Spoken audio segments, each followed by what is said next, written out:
Sa pagpapatuloy po, tayo po'y, ako na, papangunahan ko na po ang opening prayer at tayo po'y muling manalangin. Tayo po'y manalangin bago po makinig sa mga bagong kaalaman ng buting balita. Ama namin, isang mapagpalang gabi po sa inyo, sa amin pong lahat. Naway bigyan niyo po kami ng kalakasan, puso, at buksan ang aming puso at isipan sa gabing ito at ihanda ang aming sarili upang upang makapakinig ng inyong mga salita. Pinagpapanalangin po namin ang bawat isa sa kabila po ng kami po ay hindi magkakasama-sama, ngunit binigay niyo pa rin po ng pagkakataon na magkatipon-tipon upang makapaghayag ng mabuting balita. Gamitin niyo po ang aming kapatid na maghahayag ng inyong mga salita at nagpapanalangin po din po namin ang aming mga kapatid na hindi po naka-join o hindi makaka-join sa gabing ito sa anuman pong kanilang mga kadahilanan. Maraming salamat po sa pagpapatuloy at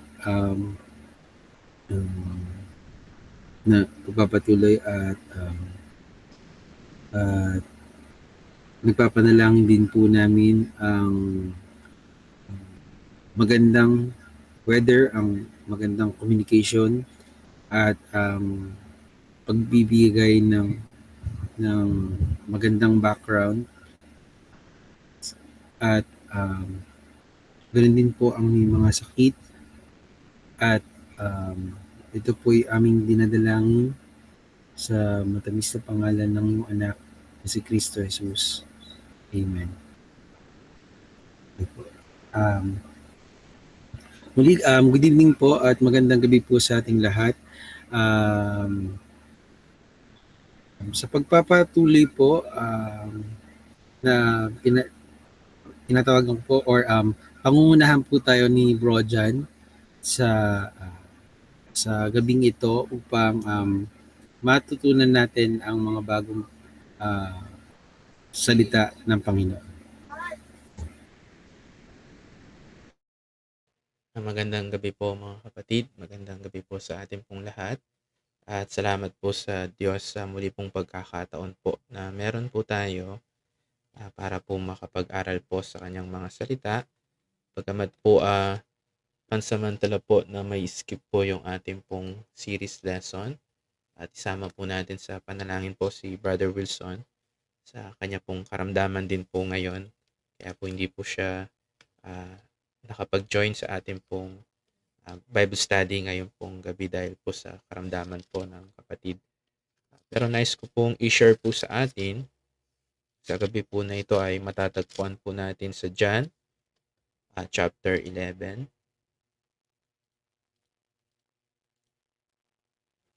Verses 21 po. Babasahin ko po ito pong verse 21.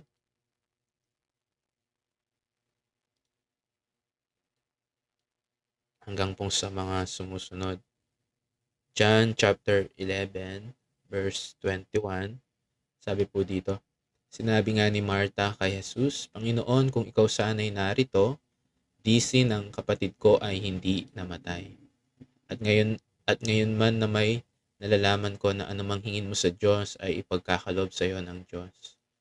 At sinabi sa kanya ni Jesus, magbabangon uli ang iyong kapatid. Si Martha nga ay nagsabi sa kanya, nalalaman ko na siya'y magbabangon uli sa pagkabuhay na maguli sa huling araw.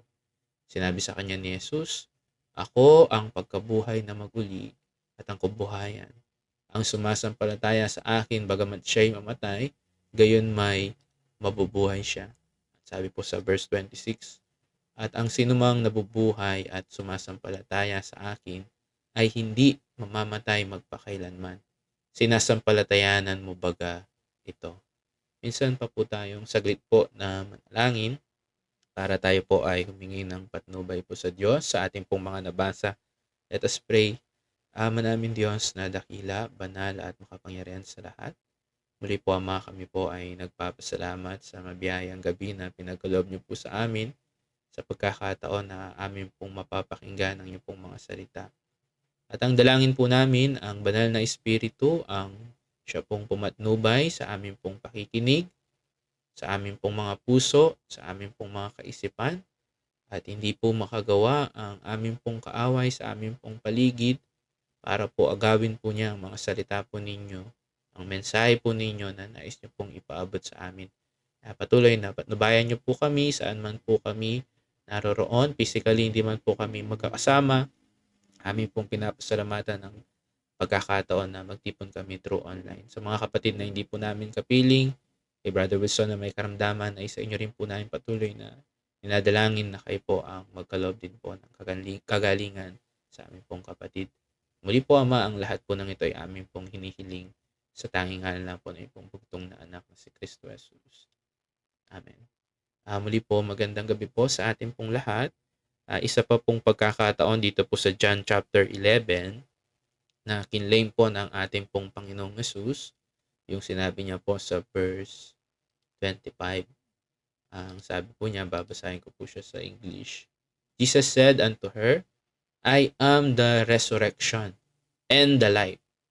He that believeth in me, though he were dead, yet shall he live. Nung mga nakaraan po ay atin din pong pinag-aralan yung claim ng ating Panginoon na siya po yung katotohanan.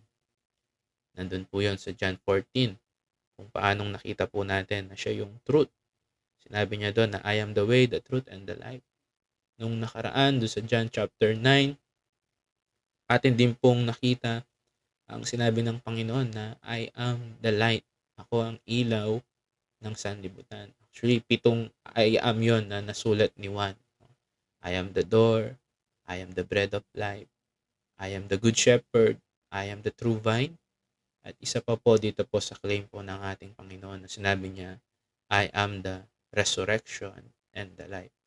Sabi po niya sa Tagalog, ako ang pagkabuhay na maguli at ang kabuhayan. Dito po sa binasa po natin, ito pong John chapter 11, dun sa verse 21, sa mga unang mga talata, ang istorya po dito ay alam po natin, ito pong mga magkakapatid, si Maria, Marta, at si Lazaro. At ito po ang kamatayan po ni Lazaro. Ito pong John chapter 11. At kung titingnan po natin, naparoon si Jesus. Kaya nga po sinalubong po siya ni Marta. Ang sabi niya, Panginoon, kung ikaw ay nandito, hindi sana namatay ang aking kapatid. Kasi kung babalikan po natin yung sa verse 1, kung titingnan po natin sa John chapter 11 verse 1, una pa lamang po ang sabi po dito, isang tao nga na may sakit, si Lazaro, na taga Betania, nayon ni Maria at ni Marta na kanyang kapatid. Sabi po sa verse 2, at ito'y yaong si Maria na nagpahid sa Panginoon ng engkwento at kinuskos ang kanyang mga paa ng kanyang buhok, na ang kanyang kapatid na si Lazaro ay may sakit. Una pa lamang po ay ang kanya pong mga kapatid dito sa verse 3 ay kumbaga po nagpasugo na sa ating Panginoong Hesus para po sabihin po na may karamdaman po si Lazaro. Sabi po, nagpasugo nga sa kanya ang kapatid na babae. Nagsabi, Panginoon, narito siya na iyong iniibig ay may sakit. At ang ating pong pinag-aaralan po na si Lazaro doon po sa mga unang talata, nakita po natin ito pong naging kamatayan po niya. Nagsimula po siya sa simpleng karamdaman. Sa una ko pong gustong tingnan po natin, bago po natin tingnan yung sinabi ng Panginoon na ako ang pagkabuhay na maguli, pansinin po natin yung kamatayan. Hindi po natin first time na pinag-aralan, napakinggan kung ano ang kamatayan. Pero kung titingnan po natin dito po sa ating pong pinag-aaralan, ito pong death ni Lazarus ay nagsimula sa maaring simpleng karamdaman, malubhang karamdaman. Pero ito po ay kumbaga nag-start lang doon. At kung titingnan po natin, yung mga kapatid niya, dahil kilala nila, kaibigan nila ang ating Panginoong Hesus, alam nila kung sino yung nilapitan po nila dun sa point na yon. Walang iba kundi ang ating Panginoong Hesus. Pero marami po sa atin, actually, sa mundo po natin, minsan, binabaliwala po natin yung mga ganyan pong sign. Though yung kamatayan, iba-iba pong paraan para po ang kamatayan ay danasin po ng isang tao. Katulad niyan, karamdaman, natural death, aksidente, murder, suicide. Yan po yung mga iba't ibang klase ng kamatayan kung paanong ang tao po ay pwede pong mamatay. At isang katotohanan po sa kamatayan, ang sabi po sa Roma chapter 5 verse 12,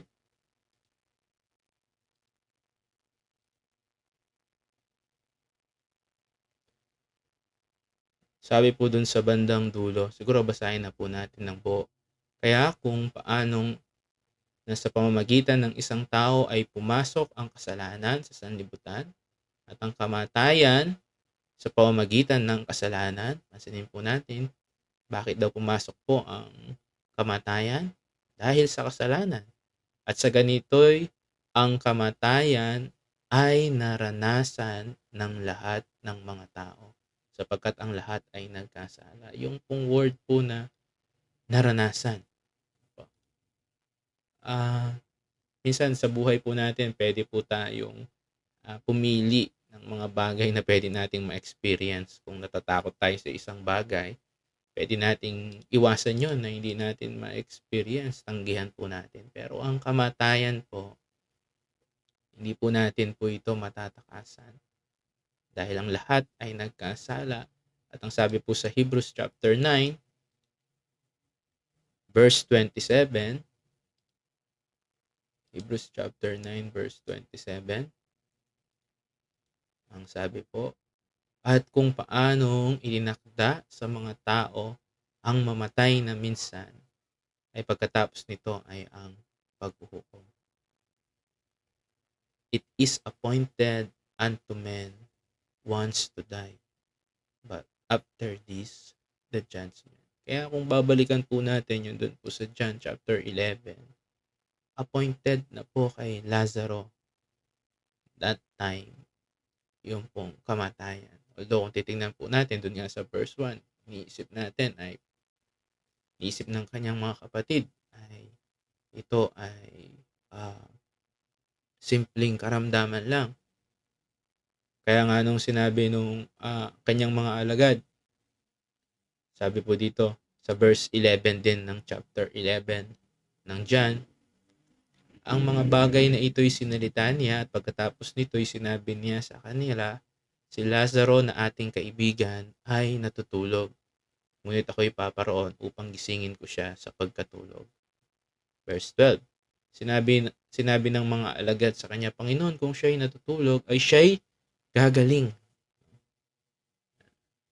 Kumbaga, merong akala po nila, although itinasabi po ng ating Panginoon na natutulog, ay siya po'y pumanaw na. Kaya sabi po doon sa verse 14 na magkagayon nga ay sinabi sa kanila ni Jesus ng malinaw, si Lazaro ay patay. Doon ginamit na term ng ating Panginoon Jesus ay natutulog. At ito'y na-misinterpret ng mga alagad na akala po ay literally na natutulog at sila'y kumbaga po ay inisip niya na siya ay gagaling.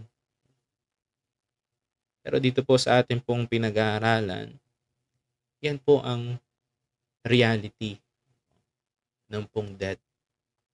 Nakita po natin kay Lazaro, isang karamdaman na nag-uwi sa kamatayan. Maaring ito po ay possible po sa atin Maaaring tayo pong lahat ngayon ay hindi po natin iniisip ang kamatayan. Pero hindi natin alam, baka sa ilang araw, oras, maaaring dumating din po ang kamatayan po sa atin. At ang kamatayan, kung titingnan po natin yan, dito po sa mga sumusunod, hindi lang po kinukuha po nito yung pong buhay ng isang tao. Kinukuha rin po nito yung kasiyahan, kinukuha rin po nito yung pong sabihin natin na yung pong joy sa isang family, kasi nag-i-start po doon yung grieving. Kaya po nung sa verse 19, sabi po dito, basahin po natin. At marami sa mga Hudyo ang naparoon kay Marta at Maria upang sila'y aliwin tungkol sa kanilang kapatid. Yung pong ginamit po sa English yung comfort. Kasi sa isa pong namatayan, meron pong nawawala. At ganoon din po yung kalungkutan. Yan po yung death. Kaya nga po yung sa short test verse po natin, yung sa verse 35, sabi po dito, Jesus wept.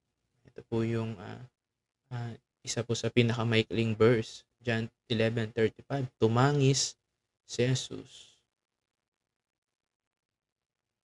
Nagbibigay po ng kalungkutan. Yung death. Siguro po, yung pong mga naka-experience po ng ganito pong bagay sa mga tao pong namatayan, alam po nila yung pong kalungkutan na dinudulot po ng kamatayan. At dito po si Jesus, hindi lamang po siya tumangis dahil namatay ang kanya pong kaibigan. Tumangis po siya dahil nakita po niya yung pong dulot ng kasalanan. Na kung paano ang kasalanan ay kinukuha po niya ang buhay ng isa pong tao. Kung paano nakita niya yung parusa ng pong kasalanan, kamatayan. At yan po ang kamatayan. Siguro, alam din po natin yung pong mga bagay po na pwede pa po natin na i-define yung death. At hindi natin siguro masyadong tatagalan na yung pagde-definition po natin dito po sa kamatayan, dahil kamatayan, ito po ay dahil sa kasalanan. Ang kamatayan ay mararanasan po natin pong lahat. Kamatayan po, nagbibigay po yan ng kalungkutan.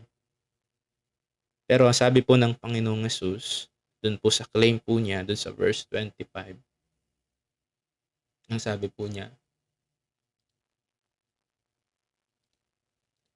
sinabi sa kanya ni Jesus, ako ang pagkabuhay na maguli. Actually, marami pong hindi rin po naniniwala sa pagkabuhay na maguli. Iniisip ng iba ay walang muling pagkabuhay. Pagka namatay ang tao ay tapos na. Kaya yung mga Sadducees do sa Mark chapter 12 verse 18, tingnan po natin yung sa Mark chapter 12 verse 18. Sabi po dito, at nagsilapit sa kanya ang mga Saduceo na nagsasabi na walang pagkabuhay na maguli.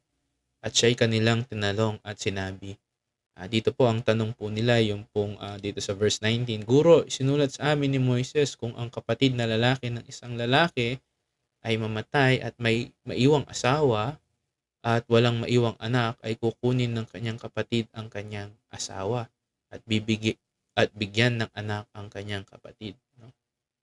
May 7 lalaking magkakapatid at nag-asawa ang panganay at nang mamatay ay walang naiwang anak. Ang gusto nilang ipunto dito, naging asawa po niya lahat, no? Yung babae, no? Yung pong mga magkakapatid. Kaya tinanong niya sa muling pagkabuhay, sabi po dun sa verse 23, sino yung magiging asawa? Sabi niya po dito sa pagkabuhay na maguli, sino ang kanilang sa kanila ang magiging asawa ng babae, sapagkat siya naging asawa ng 7. Sinabi sa kanila ni Jesus, hindi kaya nagkakamali kayo dahil diyan, na hindi ninyo nalalaman ang mga kasulatan ni ang kapangyarihan ng Diyos. Sapagkat sa pagbabangon nilang muli sa mga patay, ay hindi na mag-aasawa, ni mag-aasawahin pa, kundi gaya ng mga anghel sa langit. Ngunit tungkol sa mga patay na sila'y mga ibinangon, hindi ba ganiyon nababasa sa aklat ni Moises tungkol sa mababang punong kahoy, ang paanong siya'y kinausap ng Diyos at sinabi, ako ang Diyos ni Abraham at ang Diyos ni Isaac at ni Jacob. Gusto ko pong i-point po dito, yung pong meron pong pagkabuhay na mag-uli, at dito po, kaya tayo po binavalue po natin yung pagiging magkakapatid. Kasi pagka sa resurrection, tayo po ay yung relationship po natin in Christ, yun po yung nagmamatter, yung pagiging magkakapatid. Kaya kung tayo po ay dito, meron pong relationship ng mag-asawa, family, no? Pero ang nagmamatter po yung pagiging magkakapatid po natin sa Panginoon. Kaya meron pong pagkabuhay na mag-uli. At bagamat po dito, ang iniisip po ni Martha nung sinabi ng Panginoong Hesus ay yung pong sabi po dun sa verse, binasa po natin kanina, sinasabi po niya ay, sabi po niya, si Martha ay nagsabi sa kanya, nalalaman ko na siya ay babangong uli sa pagkabuhay na maguli sa huling araw. Pero ang tinutukoy po ng ating Panginoong Hesus po dito, mismo si Lazaro ay binuhay po niya that time. Doon po ay pinakita ng Panginoong Hesus yung pong mga miracle na ginawa po rin niya nung pong mga unang insidente. Sabi po kasi sa Mark chapter 5 verse 41, hindi po ito ang insidente po na isa na ang Panginoong Hesus ay may binuhay na patay. Doon po sa anak po ni Jairus sa Mark 5:41, at pagkahawak niya sa kamay ng bata, ay sinabi niya sa kanya, Talita kumi, na kung liliwanagin ay dalaga, sinasabi ko sa iyo, magbangon ka. At pagdakay, nagbangon ang dalaga at lumakad sapagkat siya'y may 12 taon na, at pagdakay, nangagtaka silang lubha. Tingnan po natin. Siguro basahin pa po natin po itong sa Luke 7:11. Luke chapter 7 verse 11. At nangyari pagkatapos ng kaunting panahon na siya'y naparoon sa bayan, tinatawag na Nain, at kasama niya ang kanyang mga alagad at ang lubhang maraming tao. At nang siya nga'y malapit na sa pintuan ng bayan, narito inilalabas ang isang patay, bugtong na anak na lalaki ng kanyang ina, at siya'y bao, at kasama niya ang maraming tao at tagabayan. At pagkakita sa kanya ng Panginoon, siya'y kinahabagan niya at sinabi sa kanya, huwag kang tumangis. Tingnan po natin, nandito ulit po yung dulot po ng death, yung pong kalungkutan. Kaya sabi ng Panginoon, weep not. Verse 14, at siya'y lumapit at hinipo ang kabaong at nangagdala. At ang nangagdadala ay tumigil at sinabi niya, binata, sinasabi ko sa iyo, magbangon ka. Verse 15, at naupo ang patay at nagpasimulang magsalita at siya'y ibinigay niya sa kanyang ina. Tingnan po natin. Ito po ang claim ng ating Panginoon nang sinabi niyang, ako ang pagkabuhay na mapuli at ang buhay. Ibig pong sabihin, nasa Panginoong Hesus yung pong buhay. Kaya nga po nung ang tao ay nagkasala dun sa Genesis, nung sinabi ng Panginoon na pagka kinain mo yan, ikaw ay mamamatay. Ibig pong sabihin nun, hindi lang po yung physical na kamatayan. Ibig sabihin po nun, yung pong pag-alis po natin sa relasyon po natin sa Diyos. Dahil ang nagbibigay ng buhay ang Diyos. Ito po yung nasa kanyang bugtong na anak, nasa ating pong Panginoong Hesus. Kaya nga po, naalala po natin nung sinabi ng Panginoon, nasaan ka? Kasi po tayo po'y nawala sa relasyon po natin sa Diyos. Nawala po sa ating Panginoon na siya po ang buhay. Kaya naman po, ang Panginoong Yesus ay muli naparito po siya sa sanlibutan po na ito para po tayo po ay iligtas po niya sa ating pong kasalanan na siya pong nagbibigay kamatayan. At ang buhay ay ipinadala ng ating Panginoong Diyos. Walang iba kundi sa persona ng kanya pong bugtong na anak. Kaya po siya po ay may pangako sa ating pong mga sumasampalataya. Sabi po doon sa 1 Corinthians 15 verse 20 hanggang pong sa mga sumusunod, sabi po dito, datapat si Kristo nga'y muling binuhay sa mga patay, na siya'y naging pangunahing bunga ng mga nangatutulog. Although, kung titingnan po natin sila Lazaro, yung pong anak po ni Jairus, yung pong anak po ng isang balos na Nain, sila po'y binuhay ng Panginoong Yesus. Kaya lang yung pong mga yon ay muli pong namatay. Pero ang ating Panginoong Yesus, nung siya po'y muling binuhay sa mga patay, siya po ay nanatili pong buhay. At sabi sa verse 21, sapagkat yamang sa pamamagitan ng tao'y dumating ang kamatayan, sa pamamagitan din naman ng tao'y dumating ang pagkabuhay na mag-uli sa mga patay. Sapagkat kung paanong kay Adam ang lahat ay nangamatay, gayon naman kay Kristo ang lahat ay bubuhay. Napaka-importante nung sinabi ng Panginoon na I am the resurrection and the life. Kasi kung dahil kay Adam, tayo pong lahat ay nagkasala, kung wala rin po ang ating Panginoong Yesus, wala pong pagkabuhay na mabuli. At wala pong buhay. At alam po natin, yung death, dalawa po yon. Physically, spiritually. Kaya po, tayo pong mga mananampalataya, yung pong weeping, yung pong kalungkutan ng isa pong nawalan, no, yung namatayan, naway maging spiritually concerned din po natin dun po sa mga wala pa po sa ating pong Panginoong Yesus. Kasi spiritually, sabi nga po sa Epeso, patay. Ganun po yung atin pong sitwasyon spiritually. Kaya sabi po doon sa Ephesians chapter 2, verse 1, di po ba? At kayo'y binuhay niya nang kayo'y mga patay dahil sa inyong mga pagsalangsang at mga kasalanan na inyong nilakaran noong una ayon sa lakad ng sanlibutang ito, ayon sa pangulo ng mga kapangyarihan ng hangin, ng espiritu, na gayon ay gumagawa sa mga anak ng pagsuway. No? Sabi po niya dun sa verse 21, at kayo'y binuhay niya. Ang tinutukoy niya po dito, hindi naman po physically na death, no? Kundi spiritually, dahil sa ating pagsalansang at sa ating pong mga kasalanan. Dahil yun po yung kondisyon po natin. Spiritually, tayo po ay patay. At ang bubuhay din po sa atin ay sa pamamagitan din po ng ating pong Panginoong Yesus. At physically din po, sabi din po sa 1 Thessalonians 4:13,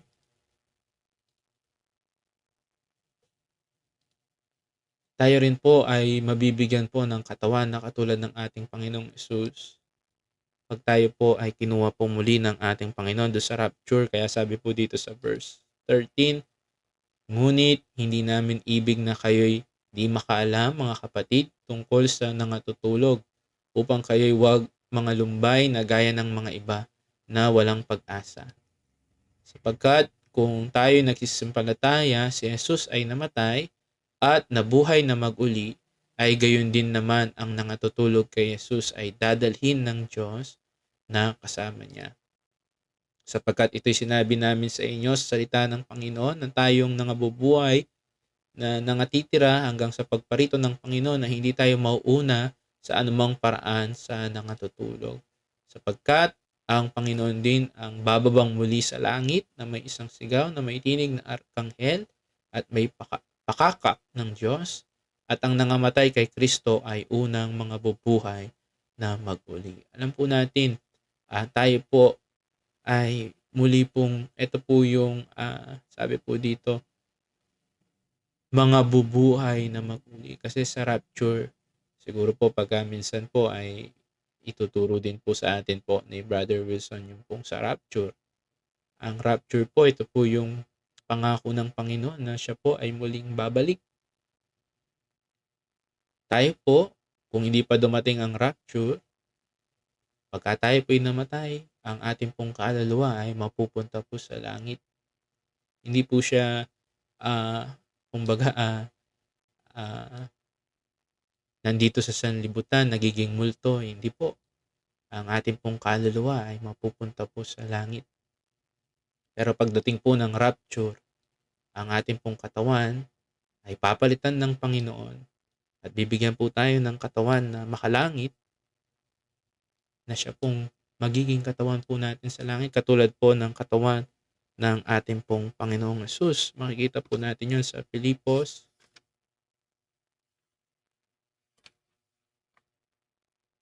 chapter 3 verse 20. Sabi po dito, sapagkat ang ating pagkamamayan ay nasa langit, mula doon na hinihintay naman natin ang tagapagligtas, ang Panginoong Jesucristo, na siyang magbabago ng katawan ng ating pagkamababa upang maging katulad ng katawan ng kanyang kaluwalhatian, ayon sa paggawa ng may pagpapasuko niya sa lahat ng mga bagay sa kanya. Yung pong sabi po niya sa English, glorious body. Sa verse 20, babasahin ko po yung sa English. For our conversation, it is in heaven, from whence also we look for the Savior, the Lord Jesus Christ, who shall change our vile body. Papalitan po yung ating pong katawan. Kaya nga nung kung babasahin po natin yung sa John chapter 11, actually nung dumating ang ating Panginoong Hesus, ang sabi po doon ay 4 na araw na po siya na nakalibing. Ibig pong sabihin, yun po ay na-dedicate na. Kaya nung sinabi ng kanyang kapatid, baka ito po ay, sabi niya sa Panginoon, ay nabubulok. Pero yun po ay pinalitan ng ating Panginoong Hesus. What more? Kaya yung glorious body po natin, glorified body po natin, what more po yun? At yun po ay hindi na po nasisira. At kung titignan po natin, tuloy lang po natin ito pong ating pong pag-aaral, kauli-ulihan po. Matatamo po natin yung bagay po na yan dun sa John chapter 11 sa pamamagitan po ng pananampalataya. Kaya yan po yung sinabi po ng Panginoon. Sabi po niya, ang sumasampalataya sa akin, bagamat siya'y mamatay, gayon may mabubuhay siya. He that believeth in me. Kaya dito, lagi po nating makikita po na ang kaligtasan po natin, lagi pong malinaw na sinasabi mismo ng ating Panginoong Hesus. Believe, maniwala.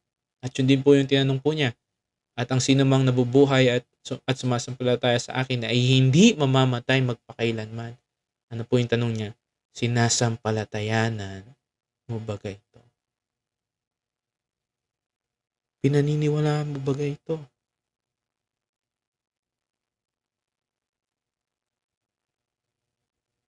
Dahil tayo po ay, kaya nga merong new life, di po ba? Tayo po'y patay. Hindi lang niya tayo binago, kundi yun ay new life. As in, bago po. Binuhay po tayong muli. Kaya nga yun po yung tinuro po ng ating Panginoong Hesus kay sa John chapter 3. Sabi po niya, except a man be born again, they cannot see the kingdom of God. Yun po yung kahalagahan na tayo po'y ipanganak na muli. Ipanganak sa pamilya ng Diyos. At sabi pa po dito po sa dito rin po sa John chapter 5 verse 24,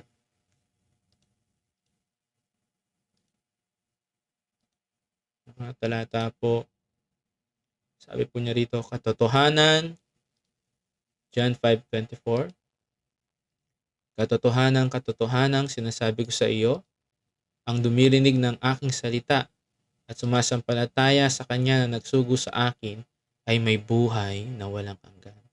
At hindi papasok sa paghahatol, kundi lumipat na sa kabuhayan mula sa kamatayan. John 8:51. Yun din po ang sinasabi sa John 8:51. Sabi po dito, katotohanang sinasabi ko sa iyo, kung ang sino man ay tutupad ng aking salita, ay hindi siya makakakita magpakailanman ng kamatayan. At lastly, 1 John 5:10, 11. 1 John chapter 5.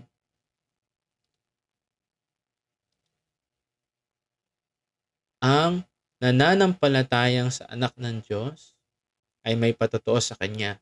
Ang hindi nananampalataya sa Diyos ay ginagawang sinungaling ang Diyos sapagkat hindi sumasampalataya sa patotoo na ibinigay ng Diyos tungkol sa Kanya. At ito ang patotoo, na tayo binigyan ng Diyos na buhay na walang hanggan at ang buhay na ito ay nasa Kanyang anak. Ito po, yung pong kamatayan ay napagtagumpayan ng ating Panginoong Hesus. Kaya nga po, tayo po ngayon na nasa Panginoong Hesus ay meron po tayong assurance din po na hindi na po natin katatakutan. Yung kamatayan, nakita po natin kanina, ito po yung nagbibigay ng takot. Ito yung nagbibigay ng lungkot. Pero salamat po, nakilala po natin yung pong buhay ng iba kundi ang ating Panginoong Hesus. Nasa Kanya po ang muling pagkabuhay, nasa Kanya po ang buhay. Kung titingnan po natin, doon po sa ating pong pinag-aaralan, kung babalikan po natin yung John chapter 11, gusto ko pong pansinin po natin. Dito po sa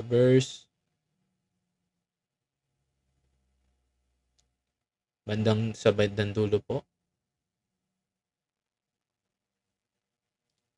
Verse 43, basahin na po natin. Sabi po dito, nang masabi niya ang gayon, ay sumigaw siya ng malakas na tinig, Lazaro, lumabas ka. Siya na patay ay lumabas, na natatalian ng mga kamay at ang mga paa ng mga kayong panglibing, at ang kanyang muka ay nababalot ng isang panyo. Sinabi sa kanila ni Jesus, siya'y inyong kalagan at bayaan ninyo siyang yumaon. Marami nga sa mga Hudyo ang nagsiparoon kay Maria at nakita na ginawa niya ay nagsisampalataya sa kanya. Tingnan po natin yung naging bunga po ng ginawa ng ating Panginoong Hesus. No? Marami pong sumampalataya po. Kaya nga po, hindi po huli, hindi po mali ang Panginoong Hesus na bakit nung may karamdaman siya, hindi niya agad pinuntahan si Lazaro at pinagaling. Sabi niya doon ay may mas magandang plano ang Panginoon. At nakita po natin, hindi lamang po from sickness gumaling siya, si Lazaro, kundi mas malaking himala from death ay siya po'y muling nabuhay. At siya po'y larawan po ng isang tao na wala sa Panginoon at nakilala niya po ang Panginoon. At maraming sumampalataya. At sabi sa verse 46, datapwat ang ilan sa kanila ay nagsiparoon nga sa Pariseo at sinaysay sa kanila ang mga bagay na ginawa ni Jesus. Actually, dito naman po, kung babasahin po natin po ito, dito po lalo pong naging Kumbaga yung mga religious group ay lalo pong pinaghinant ang Panginoon at gusto po na siya po ay ipapatay. Sabi dun sa verse 43, kaya't mula ng araw na iyon ay pinagsanggunian nilang ipapatay siya. Tingnan po natin yung pong ang kaisipan, ang gawa ng tao. Kung titingnan po natin ay tunay po na imbis na matuwa po sila sa nangyari po kay Lazaro, ay lalo po sila na yung pong evil heart ng tao. At kung titingnan po natin, si Lazaro ay siya po'y nabuhay. Bumalik yung kasiglahan. Bumalik yung pong joy. Kumbaga po ay yan po pagka tayo po'y nasa Panginoon. Yan po pagka tayo po'y nakalala po natin ang Panginoon. At yan po ang kailangan po ng tao. Makilala po nila ang Panginoong Hesus. Kaya dito po sa ating pong maikling pagbubulay, nakita po natin na ang Panginoon, balikan lang po natin yung sinabi niya na, ako ang muling pagkabuhay. I am the resurrection. Sa verse 25, Jesus said unto her, I am the resurrection and the life. At kung wala ang Panginoong Hesus, ito pong I am ng Panginoong Hesus na ito. Kung wala ang Panginoong Hesus sa isa pong tao, sabi dun sa 1 John na binasa po natin, wala sa kanya ang buhay. Kaya sa atin po ay atin pong makita ang kahalagahan ng ito po yung kahalagahan na tayo po may relasyon po sa ating pong Panginoon. Hindi po relihiyon, hindi po paggawa ng mabuti. Kasi kung wala si Jesus, wala po ang buhay. Wala pong muling pagkabuhay. At tayo po'y mamamatay sa ating pong mga kasalanan dahil ang kasalanan po ay kabayaran po niyan ay kamatayan. Pero salamat, katulad po ng nakita po nating miracle na nangyari po kay Lazaro, ay ganyan din po sa mga buhay po natin. Spiritually, tayo po'y patay. Doom in hell. Pero salamat po sa ating Panginoon. Dahil ang ating Panginoon, bagamat po siya'y buhay, siya po yung source ng life, siya po'y namatay para po sa atin. At yan po yung mabuting balita. Siya po'y namatay, hindi lamang po siya nanatili sa matay dahil siya po ang muling pagkabuhay. Sa ikatlong araw, siya po'y muling nabuhay. At tayo po'y pinagkakalooban niya rin po ng buhay na walang hanggan. Kaya hanggang doon lang po at tayo po ay saglit po na manalangin. Ama namin Diyos na dakila, banal at makapangyarihan sa lahat. Tuloy po na nagpapasalamat po kami kung paano po nakita po namin ang aming Panginoong Hesus, bagamat po siya ang buhay, sa kanya po ang buhay, ay tinanggap po niya ang parusa ng aming pong kasalanan, ang kamatayan. Salamat po dahil kami na patay sa aming pong mga pagkakasala ay pinagkakalooban niya po ng buhay na walang hanggan kung kami po'y sasampalatayan. At salamat po dahil nakita po namin ang buhay po na ito, ang walang hanggang buhay po na ito, ay ang kayo po'y kasama po namin sa langit. At hindi po sa walang hanggang kaparusahan sa impyerno. Nadalangin po namin, makita rin po namin ang kalagayan po ng mga mahal po namin sa buhay, ng mga kaibigan, sa lahat po ng tao sa sanlibutan na hindi niya po kilala ang aming pong Panginoong Hesus. Siya po ay mapaparusahan sa kasalanan na meron po kami. Ngunit kung makikilala po niya ang Panginoon na siyang nagbibigay ng buhay, ang aming Panginoong Hesus, ay tunay na kayo rin po ay nagkakaloob po ng kaligtasan sa lahat po ng sasampalataya. Nawa ito po ay maging hamon din po sa amin na kami na nakakilala kay Jesus at meron pong buhay na walang hanggan. Biyayang tinanggap po namin ay ito rin po ay amin din pong ibahagi po sa iba. Salamat po at kayo pong magpala po sa bawat isa po sa buong gabi po na ito. At ito po ay ayon pong hinihiling sa matamis na pangalan po na pong bugtong na anak na si Kristo Jesus. Amen. Magandang gabi po at God bless po. Baka meron po tayong question po bago ko po ibalik po kay Brother EJ sa ating pong MC. Ay malaya rin po tayo na makapagtanong po sa ating pong napag-aralan.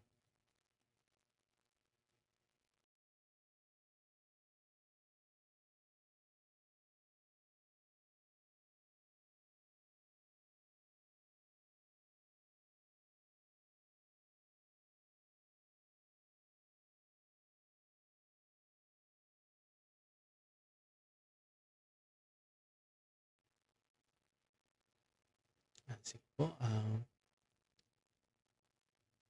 Wala po ba tayong mga question, mga kapatid?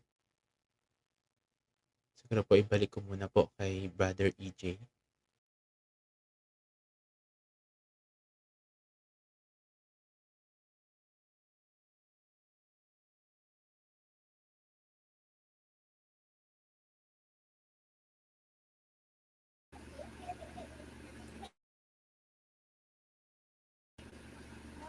Okay po, good evening po.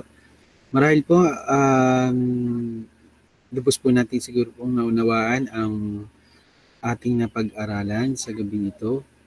Sa, ang ating pagtahimik ay malamang ay confirmation na unawaan at nasa puso po natin ito. Gabayan po tayo ng Panginoon.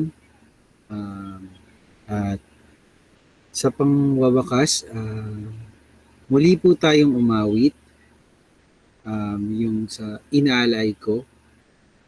Tapos, after po nun, sa huling stanza, Sis Eds, nandyan po, naka-join or available po kaya si Bro Redan or Daniel? Nandyan po ba sila ngayon?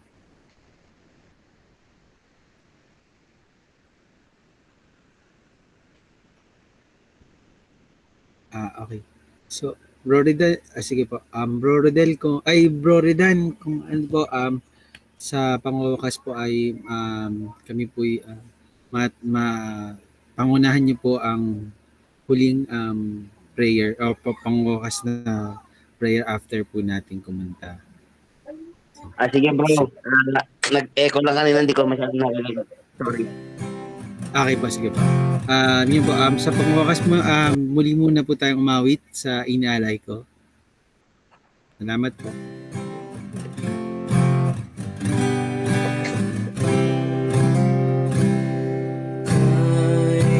Jesus ko iaalay Wala po at ang sounds bro.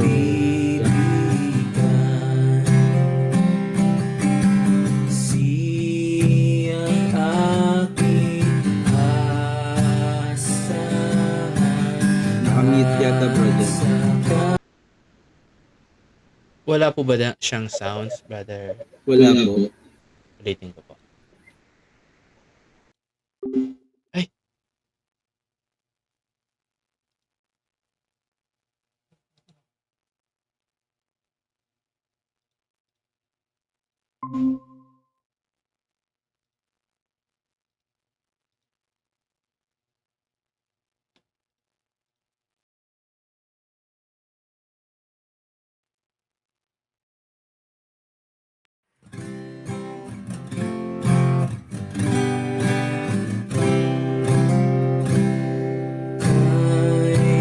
Jesus ko iaalay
Magandang gabi po.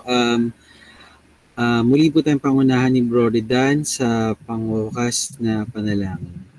Brother Dan? Hello, magandang gabi mga kapatid. Narinig po ba ako? Okay lang po ba yung sounds? Yes po, Brother Dan. Opo. Okay po. Salamat po. Tayo po yung manalangin. Ama naming banal dakila na makapangyarihan sa lahat. Salamat po sa gabi ito. Salamat po sa katahimikan na ipinagkaloob nyo na sa magandang internet, sa magandang panahon na nakapakinig na naman po kami ng iyong mga salita. Ama, lalo niyo po palawakin ang kapatiran na palaganapin ng iyong mga salita.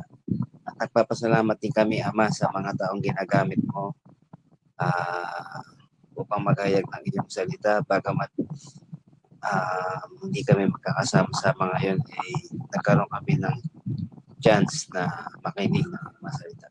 Ama, pagalingin niyo po ang mga kapatid na wala po sa gabing ito at sa may mga karamdaman po na katulad po ni Brother Wilson, Ama, kayo po magpalat, pagalingin niyo po siya sa ganun maging maayos na po ang kanyang kalagayan. Salamat sa panahon na ito, Ama. Salamat po sa gabi nito. Salamat po sa araw-araw po na patnubay po sa aming kapatiran, sa aming pamilya, sa aming pong mga kahilingan personal at pananampalataya po sa inyo. Ang lahat ng ito ay aming samot dalangin sa matamis na pangalan ng iyong bugtong na anak na si Kristo Jesus na aming Panginoon. Amen. Thank you po. God bless po.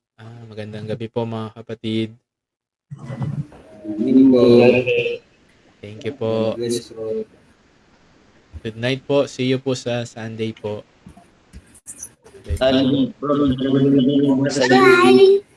Bye. Other Dan, Other J, Sister Sita, bye-bye po. Sister Ed, Sister Mary, Sister Venus po, bye-bye. Bye-bye. Dito kayo sa Kalangan TV. TV. Dito kayo. Other Dan, bye-bye po. JJ, thank you. Bye-bye po. Sister Mel.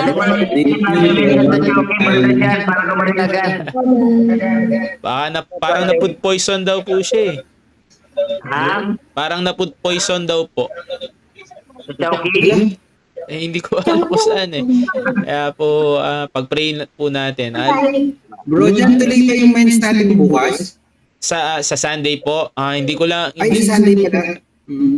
Pagka siguro po na okay po si Brother Wilson, Kuya EJ. Sige, advise ka na lang. Opo, mag-chat na lang po. Apo. Bye-bye po. Thank you po. Ingat din po. God bless po. Thank you po. Bye-bye.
Thank